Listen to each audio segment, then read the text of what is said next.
Assalamualaikum warahmatullahi wabarakatuh dan salam sejahtera. Jadi minggu ini kita akan sambung dengan topik yang keempat di mana topik yang keempat adalah berkaitan dengan prinsip dan juga pendekatan pembelajaran, di mana ianya lebih kepada macam mana kita nak implement sesuatu teori pembelajaran dalam dalam pembangunan produk multimedia lah.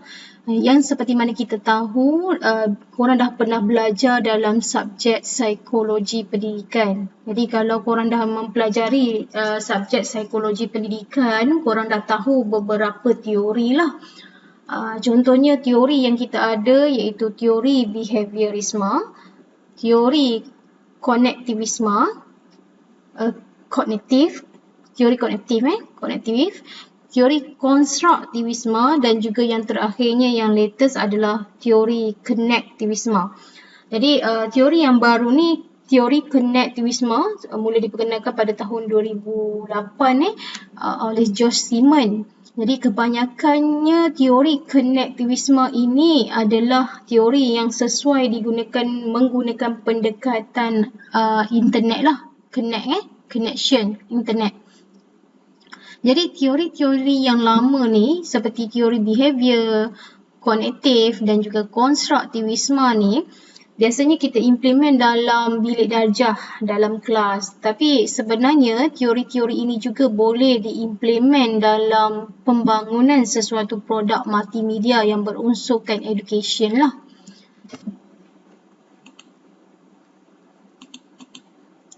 Okey, jadi kalau ikutkan kita akan tekankan kepada 3 teori sahaja iaitu behavior, kognitif dan juga construct. Konektivisme biasanya dia berhubung kait dengan connection internet. Jadi kita lebih prefer sesuatu produk tu kita boleh gunakan secara offline juga. Kalau tak ada internet, bila once kita dah download sesuatu apps dalam kita punya smartphone ataupun apa-apa device, tak perlu connection internet pun kita masih boleh guna produk tersebut lah. Teori behavior, di mana teori behavior ni, bila kita sebut behavior ni berhubung kait dengan tingkah laku seseorang lah, di mana kajiannya menjurus kepada perubahan tingkah laku yang dapat dilihat dan juga diukur. Maksudnya kita boleh perhatikan dan kita boleh menilai lah. Contohnya pelajar di dalam kelas kita. Jadi sikap dia tu, tingkah laku dia tu kita boleh perhatikan, kita boleh catat perubahan lah. Contoh-contoh antara tokoh yang memperkenalkan teori yang popular lah bagi teori behavior ini iaitu Thorndike dan juga Skinner. Jadi kalau korang search ciri-ciri yang diperkenalkan oleh Thorndike dan juga ciri-ciri yang diperkenalkan oleh Skinner ni memang menjurus kepada perubahan tingkah laku seseorang individu. Yang kita fokus adalah pelajar. Jadi tingkah laku ini boleh diperkukuhkan secara positif dan kita buat aktiviti secara berulang. Jadi contoh yang paling mudah adalah berdasarkan strategi latih to be. Jadi kebiasaannya bila kita nak matchkan apa teori yang kita nak implement ataupun kita nak terapkan dalam produk kita, kita mesti match juga dengan strategi. Maksudnya strategi pembelajaran yang kita pilih adalah latih to be. Jadi teori yang sesuai untuk latih to be adalah teori behavior. Jadi maklumat yang diberikan sedikit demi sedikit itu di bawah teori behavior. Kita tak bagi serbuk ataupun satu maklumat yang lengkap. Kita bagi sikit-sikit. Dan juga pengukuhan ni dia akan digeneralisasikan untuk menghasilkan pelaziman sekunder.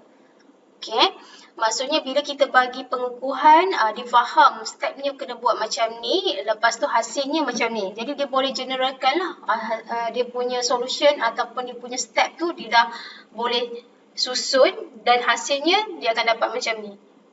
Kebiasaannya kita guna untuk subjek matematik lah. Kita dah faham konsep, kita bagi latih to be. Jadi di akhirnya kita tahulah pelajar akan dapat menyelesaikan masalah matematik tersebut lah. Okey, walau bagaimanapun dalam teori pembelajaran tingkah laku ini dia memberi kesan kepada objektif tingkah laku dan juga pendekatan industri serta pengajaran individu. Jadi dia memberi kesanlah kepada tiga elemen ini. Okey, ini contoh di mana sebelum ni korang dah belajar dalam subjek psikologi. Eksperimen yang dijalankan ke atas seekor anjing. Di mana anjing tu kita tunjuk makanan, dia tak ada contohnya lah, kita tunjuk tulang, lepas tu anjing tu dia memang akan respon, dia akan keluarkan lidah kan sebab dia tahu itu makanan dia lah. Tapi bila kita keluarkan bell, loceng, kita bunyikan loceng, anjing tu tak ada respon. Maksudnya dia tahu itu bukan makanan dia. Okay?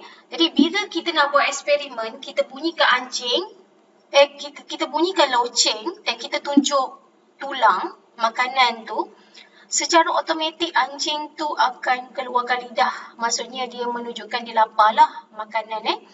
Lama-lama tu kita akan keluarkan food dia tu, makanan dia tulang tu, tapi kita just bunyikan loceng. Tapi anjing tu still akan keluarkan lidah. Maksudnya dia tahu bila bunyi loceng je akan ada makanan. Bila bunyi loceng je akan ada makanan. Jadi behavior dia tu dia sentiasa berulang-ulang-ulang. Proses tu menyebabkan dia ada pelaziman lah kepada anjing tersebut. Ini dinamakan teori behavior. Tingkah laku tu boleh kita ubah. Bila kita bagi reward. Bila kita punish, dia takkan buat. Jadi biasanya dalam konsep teori behavior ni lebih kepada reward and punishment lah. Okey, kekuatan bagi teori behavior ini di mana ianya menekankan asas bahawa pelajar ni terfokus kepada matlamat yang jelas.